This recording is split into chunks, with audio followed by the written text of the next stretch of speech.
ફક્ત 10 મિનિટમાં બાળકો માટે એક જ વસ્તુમાંથી 3 અલગ અલગ રીતના નાસ્તા બનાવીશું. રેસીપી ગમે તો ચેનલ સબસ્ક્રાઇબ કરવું ભૂલતા અને ફૂલ રેસીપી ટાઇટલની બાજુમાં નીચે આપેલી છે.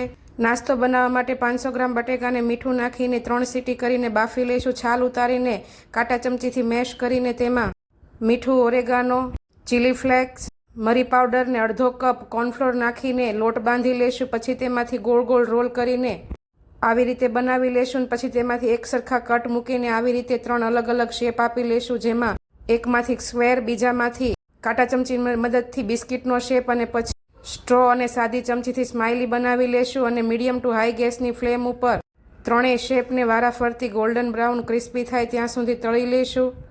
તો તમે જુઓ તેમ વેકેશનમાં બાળકો માટે એકદમ ફટાફટ બની જાય તેવા અલગ અલગ રીતના 3 નાસ્તા જોઈને જ બાળકોને ખાવાનું મન થઈ જાય તેવા. આવજો. જય શ્રી કૃષ્ણ.